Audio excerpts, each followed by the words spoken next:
I don't get a lot of edification from the lessons that I share, other than from other channels, other lessons. I spend hours each day watching other people's contents. I spend hours each day reading the Bible myself. I spend probably 2 hours a day making videos when I do make videos. A 30 or 40-minute video for me is at least an hour and a half because I got to shut my camera down to pull up the next content. Sometimes my computer lags a little bit and I'm sitting there waiting like 15, 20, 30 seconds for a window to pop up. It says when you're in this truth, they don't like hearing it, the slave masters. So this lesson here for me was more of a edification that what I'm saying about Israel leads to a pattern that Israel Israel follows God as long as there's a prophet keeping you in line, and then as soon as that prophet dies, Israel goes back to the Gentile ways. And then when the Israelites start getting the shit beat out of them again, they turn back to God. Then God answers the call, sends another prophet, and frees Israel. And this has been an ongoing pattern. I think it's important for you to hear it from other channels, even in a quick minute and 30. This is going to be chapter 5 of Judge. Later, Deborah wrote a song about Israel's victory over Sisera and the Canaanites. She and Barak sang about God's greatness in the battle. God had rescued the people of Israel yet again. Nothing, not even 900 iron chariots, could stop God from keeping his promise to rescue the Israelites.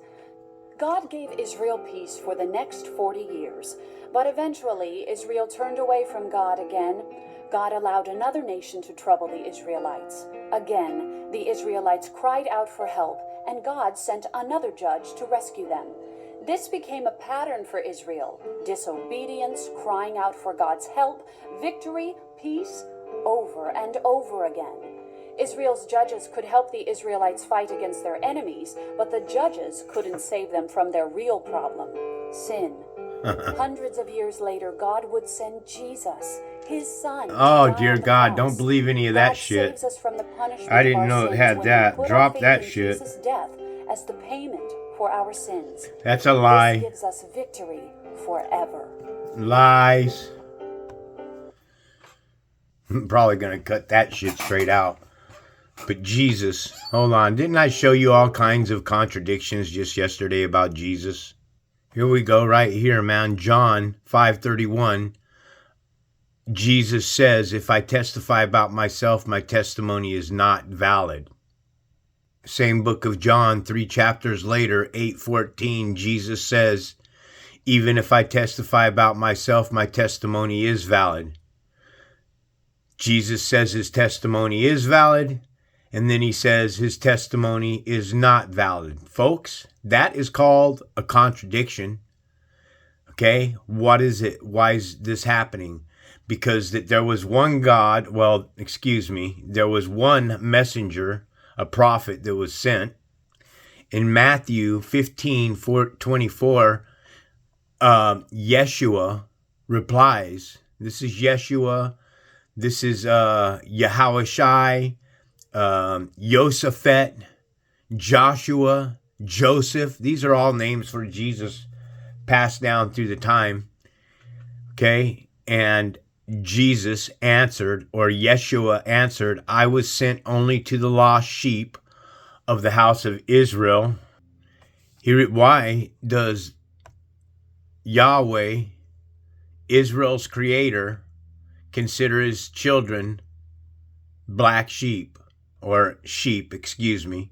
He doesn't say black sheep, but they are. Literally the black sheep. Israel is the black sheep of the family. I love you. I say that with love. But the reason why is because of the woolly hair. Okay? Jesus here was a black man, but you can bet your ass this was not his natural hair, unless they greased it all up for him and put it back like that. Jesus' hair would have been just like this man's hair here. This is why God's children are referred to as sheep. Now we're here at 34:14 of Isaiah, and it says, the desert creatures will meet with the hyenas, and one wild goat will call to another. This is the Gentiles. Well, why are the Gentiles referred to as goats? Images of goats? Because they have straight hair. Okay, they don't have woolly hair. God's children have woolly hair, and sheep have woolly hair, but goats have straight hair. Does that hair look woolly to you? Does that hair look woolly to you? That is not woolly hair. That's woolly hair. Right here, Revelations 1:14, the hair of his head was white like wool. His hair was white like wool.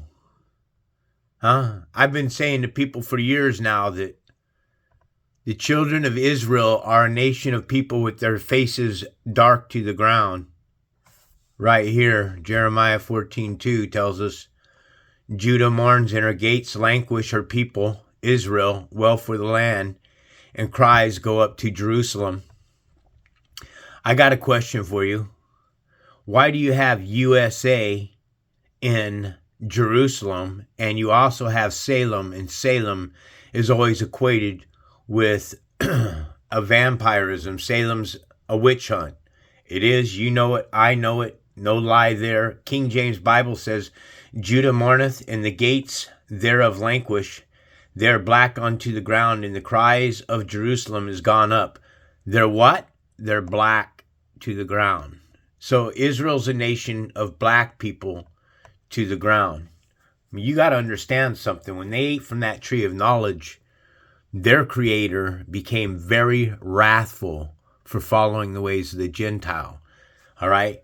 And this has become what I feel happened is that the Gentile, which are the tree of knowledge of good and evil, we know what's good and evil because, well, I know it's good and evil because I know where I've come from. I know where I'm going. You see, this is what Jesus is talking about, because I know where I came from and where I'm going.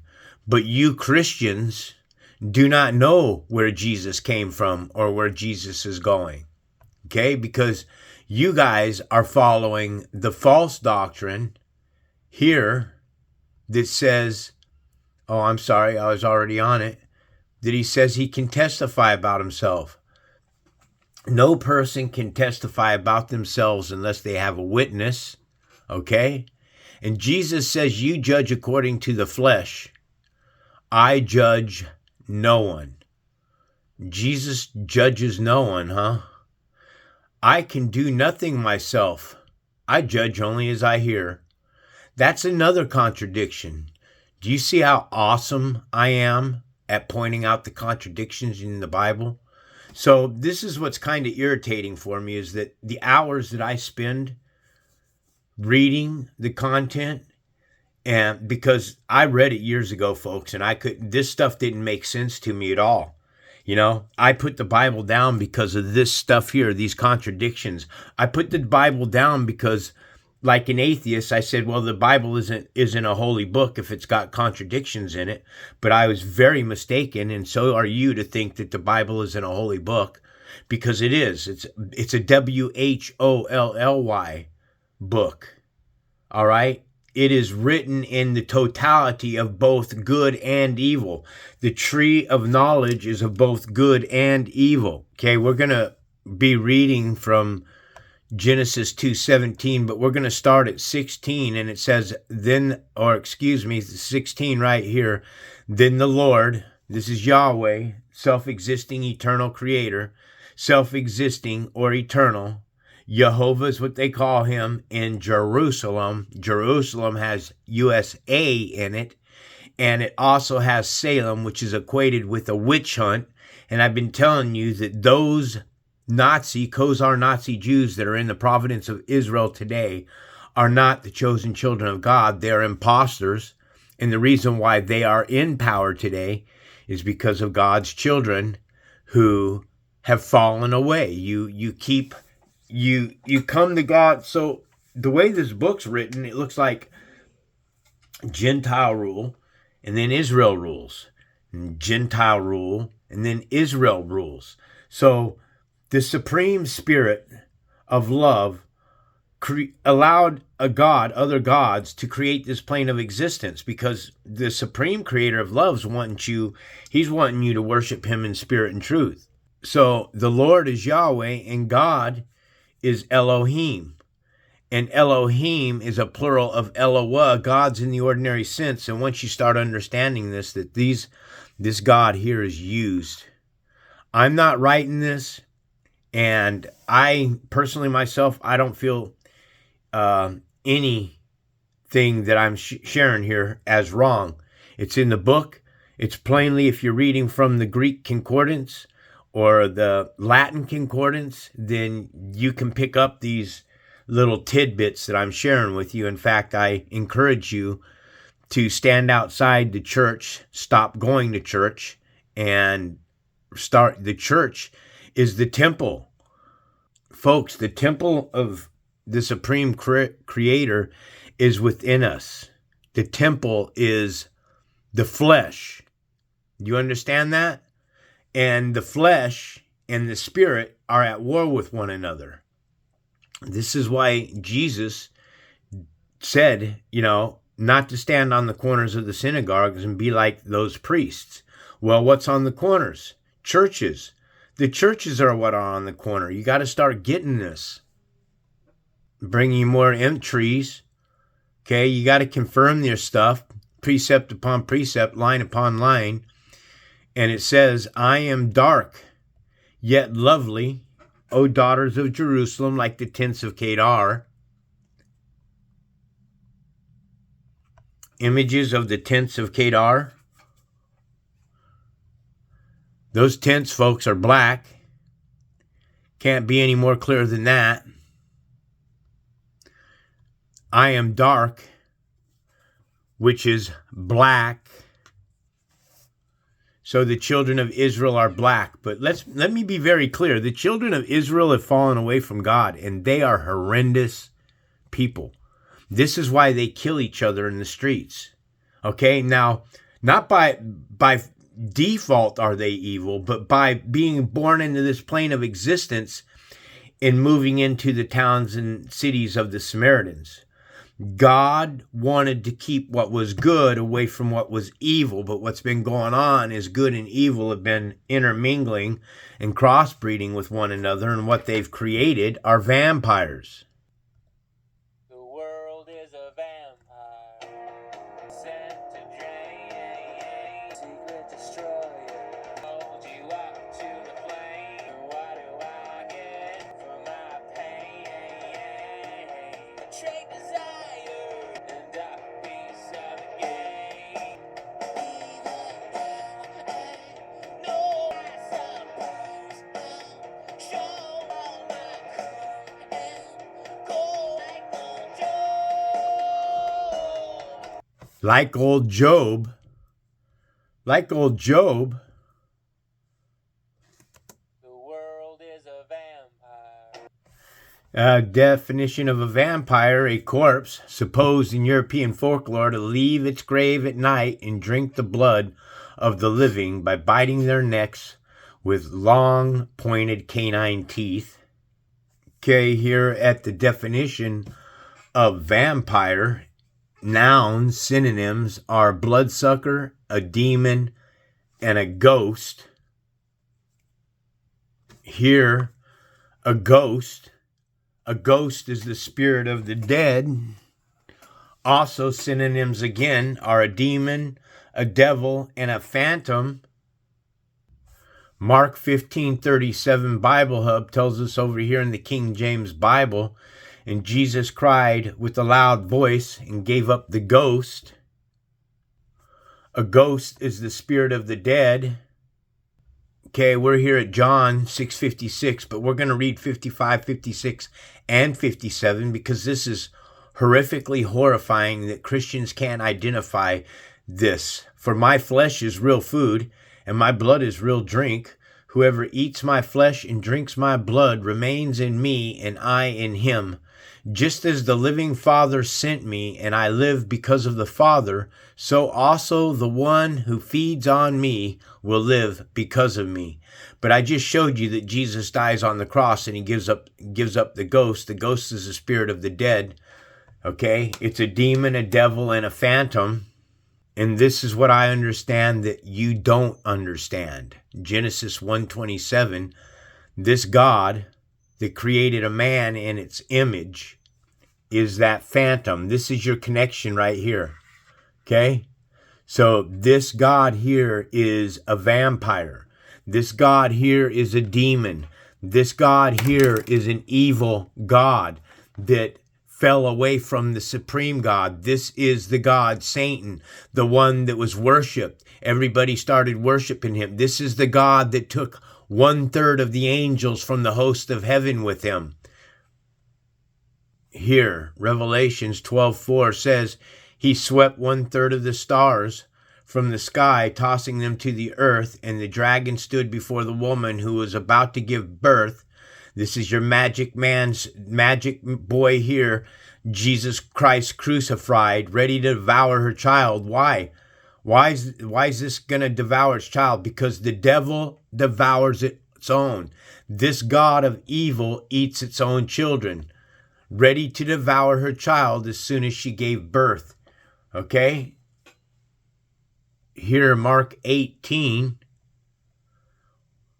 Why do you call me good? Jesus replied. No one is good except God alone. Well, hold on. That can't be true. So this here, and the Lord, Yahweh, God Elohim, okay, told the man, you may eat freely from every tree of the garden, but you must not eat from the tree of knowledge of good and evil. We live on a plane of existence of good and evil. The serpent, whether you understand that or not, is good and evil. It is not completely, totally this venomous viper, but at the same time, it is.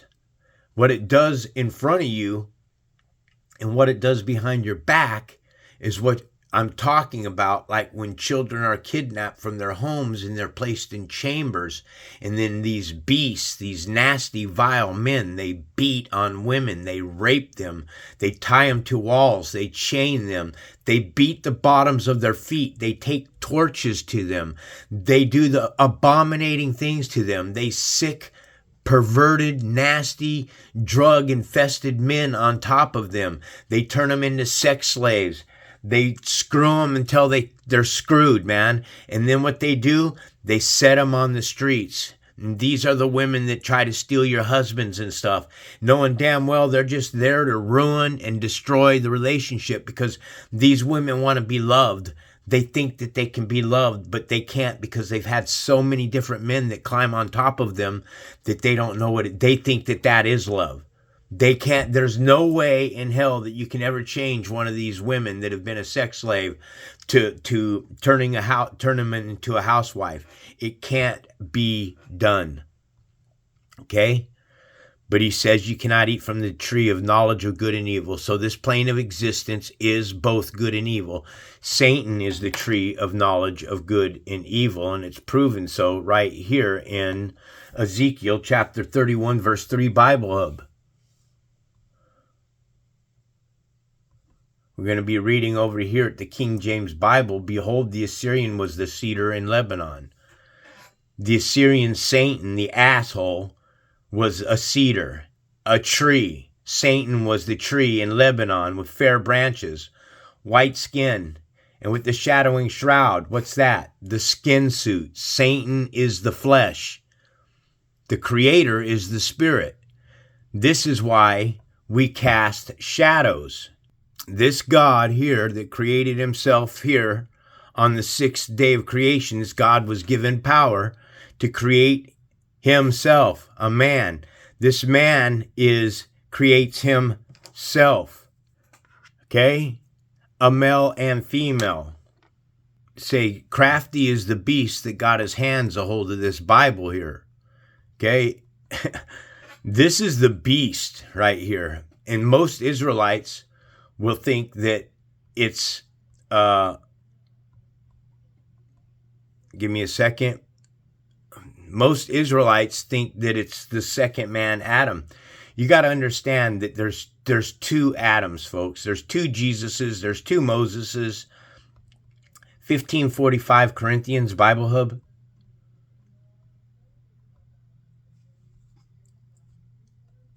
So it's written the first man, Adam, here became a living being. That's a lie. The first man, Adam's the one that's created in the sixth day of creation in an image of God. It's the last man, Adam, that's created and given the life, the breath of life. But don't get too excited and everything over this, okay? Because we got something that's going on here in Revelations chapter 13, verse 15, Bible Hub. Okay.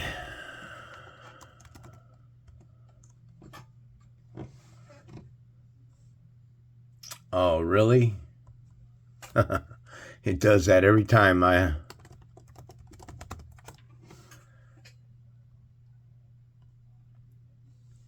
Okay, the second beast was permitted to breathe into the image of the first beast. So we have two beasts here, okay? Two beasts, a second beast and a first beast. The second beast was permitted to give breath to the image of the first beast. That's right here. Male and female, he created them. This is the first beast created on the sixth day of creation, and he blessed them. This evil God blesses them. Understand that the second creation wasn't blessed by God. It was made by God, but it wasn't blessed. These here are blessed that were created on the sixth day of creation. I don't believe that. If the Gentile are what are evil, then why would the Supreme Creator be blessing the Gentile? Because the Gentile got their hands on the book. Male and female, he created them and he blessed them. And in the day they were created, he called them man. They and them. Okay, what I'm going to share with you here is all about indoctrination, all right? But you got to pay attention to my point lines here. Saw the other day a person saying, "Don't call me he or she, call me they." And I was like, what the f***? It took me 3 years to learn I am, you are, he is, she is. This whole gender neutral pronoun, it's confusing for me. Let me tell you a story. I invited a friend to have dinner at my house the other day. And he was like, "Oh, I'm bringing a friend." And I said, "Of course, bring him." He was like, no, bring them. So I bought a lot of food. I bought briskets and pizzas and pastas. And my friend showed up at my house with one person. So I said, "Where are they?" So, this parable here, he blessed them, and in the day they were created, he called them man. This is a hermaphrodite, all right? This is Genesis Parthenos. This is some kind of beast that's capable of procreation without a mate. And this is where you get the theys and the thems. Many people ask me, how do you use they, them pronouns for a singular person? Well, it's really... Just look at that, queer. I mean, this is what they shove down our throats over and over and over. They normalize this stuff. I mean, look, this is what proves that, what's her name, Candace Owen here, is a shield for the system, because anybody that promotes this content is only pushing their agenda. So if I continue to let this play, then I push their agenda. And what I'd like to do is pour liquid metal down this guy's throat. Now, get me straight. Let me say straight up, look. If this dude took all his freaking makeup off, you know, it's hard to even stare at his fucking face and talk because it's so freaking disgusting to me. But this is what is shoved down our throats over and over and over. Okay? The LBGTQ&A, if it's not the LBGTQ&A, it's politics. If it's not politics, then it's the plethora of titties that are being shoved in your face. It's the plethora of women that are half naked. It's the plethora of the yoga channels and these women that are in their bathing suits and they're spreading their legs and they're doing their little moves. It's all about that, man. It's all about promotion of the darkness on the dark side of this plane of existence. So I'm going to leave it at that. And then we're going to jump into Judges chapter 5. Okay, because the woman here didn't do it as I thought, and this is simply a song from Deborah and Barak, son of Abinoam, sang this song. When the princes in Israel take the lead, remember now, put not your trust in princes, okay? Anything that's a prince, I'm just telling you what, here, let me show you. Put not your trust in princes or the Son of Man. Do not put your trust in princes, in human beings who cannot save. So this is a pretty general statement, not to put your faith in anything on this plane of existence. Not one single man, not even in me and what I'm teaching you. Okay? What you're supposed to do is you're supposed to find this stuff out all on your own, man. Now, I'll help you along the way. You have a choice here. That's what this plane of existence is. It's duality. It's a choice. The Spirit has given you a choice that you can stay in your sins. Okay? Satan wants you to think that when you die, you go straight into the grave. That's it. You're all done and everything else like that. No, I'm starting to think or believe, I don't know this, but I'm starting to believe that this plane of existence here is reincarnation. And the way that Satan keeps you attached to this world here is straight up when you're tied in with it, when you want the money, when you want the women, when you like the sex, when you did the evil things. But then I have that voice in my head that says, well, then that means that a person that raped and killed and destroyed other children and buried them in a shallow hole gets to come back and do it again. And then that doesn't sit really well to me. So, I mean, there's a lot of discernment that is needed when you're reading this Bible and you're trying to understand what's being told. It's that simple. When their spirit departs, they return to the ground. So your spirit leaves your body, your flesh goes back into the ground. Now, what we have here is what I showed you the other day, is a veil. You see, this is a veil that's being created that separates the physical realm that we live in, what I would say, the platonic solid of this realm, this holographic world that we live in. I told you, man, we're in lag time right now, man. This thing ain't loading up my parables. You see, we live in a holographic city. And it's really that deep, folks. But it's this plane of existence that we live on. It's a simulation that we made a choice to come in to experience this life in flesh. All right? This isn't the base reality. We're on the other side of the veil. And the acronym when you change, or the anagram for veil is evil. And it also has the word live. Live, to live is evil. In the flesh, to live in the flesh is evil. I know that's hard to understand. You're like, what do you mean it's evil? I mean, if you consider the laws of your Creator, the Supreme Spirit, that used a man, Yahweh. Yahweh's a man. He may be a spiritual man.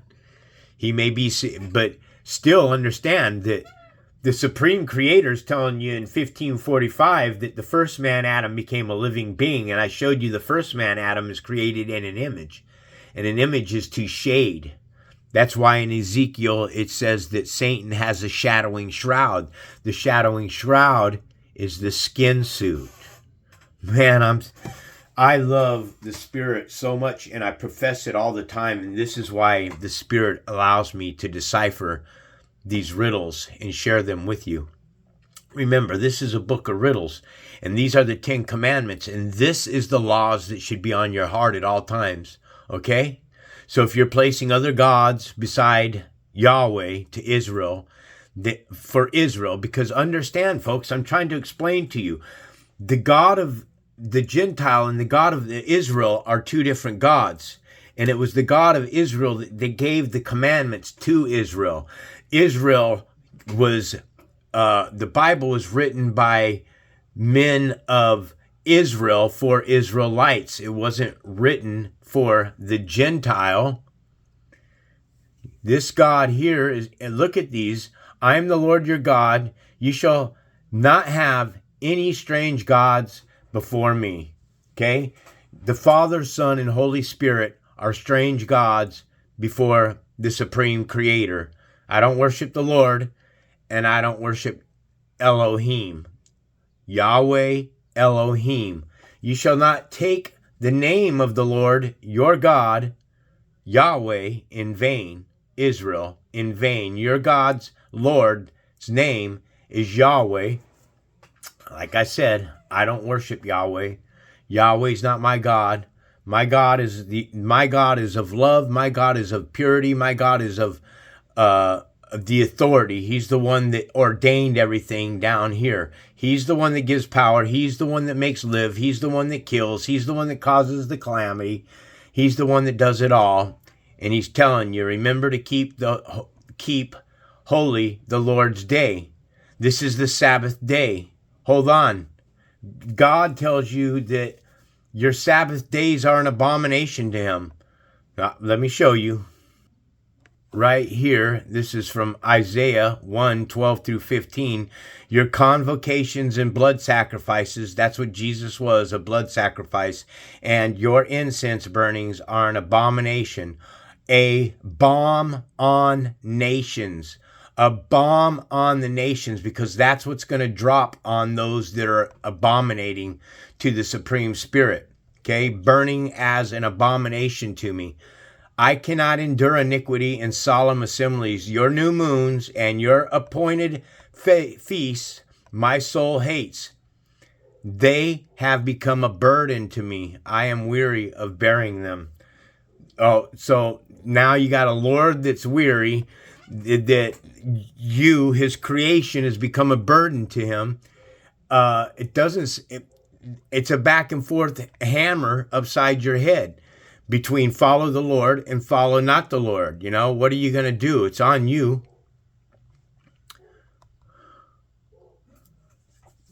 Okay, honor your father and your mother.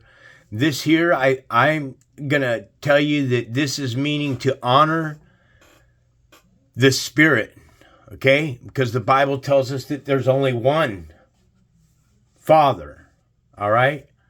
But I think of the Father here on this plane of existence, Jesus's Father here, the white Jesus Christ crucified's Father, that's Satan. Satan and Jesus are one and the same. That's why he's saying that the Father, the Son, and the Holy Spirit are as one.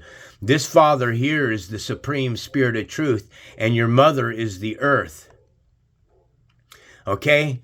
Now, most people think, oh, that's your mom and dad you're to honor. You're to honor your mom and dad. I'm sorry. If you found out that your dad, who is a billionaire, was a murderer, I mean, just a brutal murderer, killing people, man. You found out that you came across, somehow or another, you came across the information and you saw your dad doing snuff films and killing and raping women and getting rid of them. You're going to honor a father like that? Because there's millions of those types on this plane of existence. The children don't even know what their parents do. Businessmen who are billionaires are murderers. You understand? They don't give a damn piece of shit about the masses, the lower people. You can't get rich unless you make others poor. It's that simple. So honor your mother and father. There is an extension to this parable, by the way. It's not in here, but it is extended. You know, honor thy mother and father that do good by their children. You know, a child that has a good mother and father, or a child that is good to the mother and father, is a blessing to the parents. You shall not kill. Have you done any of these? Huh? Have you put gods next to God? Have you used the Lord's name in vain? Every time you say Jesus, that's using Yahweh's name in vain. Okay? Like I said, this is Yahweh contradicting himself, because he says that your days are an abomination to him. He says it, not me. Okay, you shall not kill, you shall not commit adultery. This damn entire nation is committing adultery. You don't understand. See, most people think that, okay, well, I'm not married, and I'm just checking out the variety, the spice of life, and all that stuff. Well, now you fall into fornication. Okay? But like what I said to you, that there are millions of young children every year stolen from homes, kidnapped, placed in chambers, put in chains, raped and beaten and prodded, and turned out onto the streets. And those are the ones that will cause a happy marriage to fail, will cause temptation on that. That's what they're there for. Once you understand, that's what Satan is providing for you. Evil, beastly men have done this. This is no game. This is no show. This is the real deal. So this is why there's so much adultery going on, is because you have these women that have been trained as sex slaves to go out and destroy the marriage. That's what they're here for. You shall not steal. Have you done that? Do you do it? Do you continue to do it? You shall not bear false witness against your neighbor. In other words, you shall not lie. Are you a liar? Do you tell your children you'll be at the recital and then you don't show up? And or do you tell your fish story about a man that caught a 3-foot freaking fish that on his rod, and it was really only 1.5 feet? Do you claim or embellish on stories when you're telling stories to other people? Let me tell you, man, that this here, not lying, is the hardest thing to do. You shall not covet your neighbor's wife. Everybody on this plane of existence is coveting one another. Nobody's getting married, but you don't understand. Once your semen is spilled inside the womb of a woman, in God's eyes, the spiritual creator's eyes, the God of pure love, you are married. You don't need a birth certificate, or you don't need a marriage certificate. A marriage certificate is a way for the government to make more money off you both ways. You got to pay for the marriage certificate, and then if you guys divorce, you got to pay for the divorce because you got married on paper. It's all set up to screw you. You shall not covet your neighbor's goods. These are pretty much the same in the 10 Commandments. So when I tell people Proverbs chapter 1,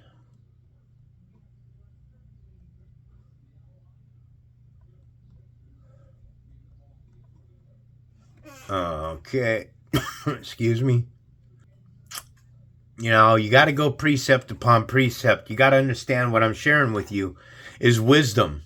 You know, I'm sharing insight with you. I'm breaking the riddles down of this Bible. I'm exposing the lies. I'm exposing the creation story.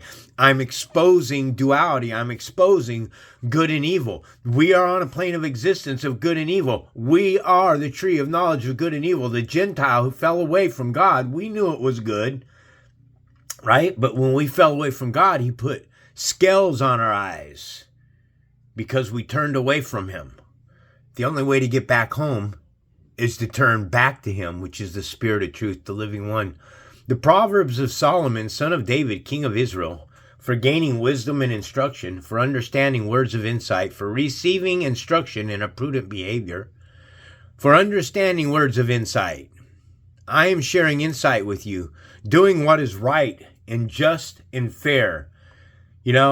Doing what is right, meaning if you got money in your pocket and you see somebody digging out of a trash can, trying to feed himself because of this world's upside down and people just don't care about people, you buy the man a burger, man. That's what's doing what's right. That's what's doing what's just and fair. You have the money, you pay for a hotel room. You take him to the hotel room. You don't give him the money. You rent him a room for a night. Let him shower. Let him clean himself up. You want to do what's right? Go to the store and buy him some shoes and put some clothes on his back. Don't donate to the slave masters for anything. Ever. You don't give your money to these bastards. It's all a bunch of shit. They pocket that money. Let me tell you straight up, hospitals aren't built off the backbone of healthy patients. They're ill. They want you sick. They want you ill. You can't have a hospital if you have healthy patients. That's why they spray the skies with poison. That's why they put the fluoride in the water. That's why they put the GMOs in the food. That's why they make you take the vaccines, because that vaccine that you guys took, it's going to pay years later. You people that gave your children those vaccines, I'm making a prophecy right now. I'm going to tell you that children are going to come up on large numbers not capable of having children. And it's all going to be due to that vaccine and that you guys are sticking in that poison that you put inside your body and you don't even know what it is. You don't even tell the World Health Organization, hey, tell us what this shit is. You don't do it, do you? You're sleepers. This is what I mean when I say that the Creator has put scales on your eyes. You take anything that these parasites told you to take, man, just so your world, your dream, your American dream can go back to normal. Get off the drugs. Okay, forgiving prudence to those who are simple. Being kind to simple-minded people. Instead of trying to, like the rich people do. You can't be rich if you don't have poor. Okay, those that capitalize off of the poor are evil. Knowledge and discretion to the young. You teach appropriately to your children. Let the wise listen and add to their learning. And let the discerning get guidance for understanding proverbs and parables, the sayings and riddles of the wise, the sayings and the riddles of the wise. One more time, the sayings and the riddles of the wise. The fear of the Lord is the beginning of knowledge, but fools, when I share this content, despise my wisdom and my instruction, and you will pay a dear price for that. Now, with that said, let's jump in and take a reading on this, because I'm just going to read through it because it's simply a song. On that day, Deborah and Barak, son of Obiniam, sang this song. When the princes of Israel take the lead, when the people willing of offerings themselves praise the Lord, offering themselves praise the Lord. Hear this, you kings. Listen, you rulers. Even I will sing to the Lord Yahweh. I will praise the Lord Yahweh, the God Elohim of Israel, in song. When you, Lord Yahweh, went out of Seir, when you marched from the land of Edom, Canaanites, the land, earth shook, the heavens poured, the clouds poured down water, the mountains quaked. Because remember, he poured down water and the chariots got stuck in the water. That's why he poured down the water. This is the defeat of the Canaanites. The mountains quaked before the Lord Yahweh, the one of Sinai, before the Lord Yahweh, the God of Elohim of Israel. Their Elohim, good Elohim, both good and evil. There's good Elohim and there's bad Elohim, and both Elohims are ordained with power from the Supreme Spirit of Truth. The Supreme Spirit of Truth ordains his stuff in the spiritual world, and his angels in the spiritual world follow his commands, and then they come to this plane of existence, and then they use our skin suits, our flesh suits, for the Supreme Creator's glory. If you don't want to die, then don't go to war, man. You don't want to die, stop doing drugs. You don't want to die, then pay attention, because God has been beating you down since the very beginning. In the days of Shamgar, son of Anath, in the days of Jah, the highways were abandoned. Travelers took to winding paths. Villagers in Israel would not fight. They held back until I, Deborah, arose, until I arose, a mother in Israel. Now, this, folks, I would say women are beautiful, powerful creatures, those that follow the spirit of truth, all right? And Christians, they're teaching you that a woman's not to be heard in the church, but here you have Deborah, who arose in power. So anybody that's in power, I'm pretty sure, has the right to teach. Okay, until I arose, a mother of Israel. God chose new leaders when war came to the city gates, but not a shield of spear or spear was seen among 40,000 in Israel. My heart is with Israel's princes. Do not put your trust in princes. With the willing volunteers among people, praise Yahweh. You who ride on white donkeys, sitting on your saddle blankets, and you who walk along the road, consider the voice of the singers. At the watering places, they recite the victories of the Lord, the victories of his village in Israel. Then the people of the Lord went down to the city gates. Wake up, Deborah. Wake up, break out in song. Arise, Barak. Take captive your captives, son of Abinoam. The remnant of the nobles came down. The people of the Lord came down to me against the mighty. Some came from Ephraim, whose roots were in Amalek. Benjamin was with the people who followed you. From Machir, captains came down. From Zebulun, those who bear a commander's staff. The princes of Issachar were with Deborah. Yes, Issachar was with Barak, sent under his command into the valley. In the districts of Reuben, there was much searching of heart. Why did you stay among the sheep's pens to hear the whistling of the flocks in the distance of Reuben? There,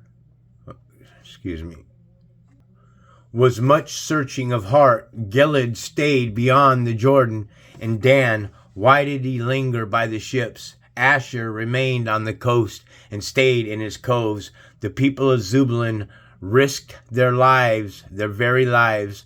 So did Naphtali on the terraced fields. Kings came, they fought. The kings of Canaan fought.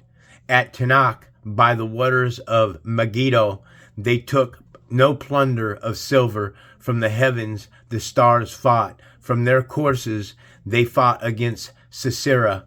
The river Kishon swept them away. The age-old river, the river Kishon. March on, my soul, be strong. Then thundered the horses' hooves. Galloping, go his mighty steeds. Cursed Miraz, said the angel of the Lord.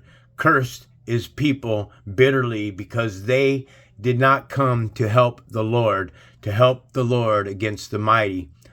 Okay, a supreme needs help? Questionable. Most blessed of women be Jael, the wife of Heber the Kenite, most blessed of tent-dwelling women. He asked for water, she gave him milk. In a bowl fit for nobles, she brought him curdled milk. Her hand reached for the tent peg, her right hand for the workman's hammer. She struck Sisera, she crushed his head, she shattered, pierced his temple. At her feet he sank, he fell, there he lay. At her feet he sank, he fell, where he sank, there he fell, dead. Through the window peered Sisera's mother. Behind the lattice she cried out, why is his chariot so long in coming? Why is the clatter of his chariots delayed? The wisest of her ladies answered her, Indeed, she keeps saying it herself. Are they not finding and dividing the spoils, a woman or two for each man? Colorful gardens as plunder of Sisera, highly embroidered garments for my neck, all this as plunder. So may all the enemies perish, Lord, but may all who love you be like the sun when it rises in its strength. Then the land had peace 40 years. And then probably the next chapter, they're going to fall away from God again and then have to call on God for help. And then God's going to send help. And I'm guessing before we even get to the next chapter. Anyways, all praise and glory to the Supreme Spirit of Truth, the living one. There is none like the truth. Love, kindness, warmth, pure generosity. On the other side of this veil, okay, this place is evil. On the other side of the veil is love. This place is not the base reality. It is something else. I hope this helps you.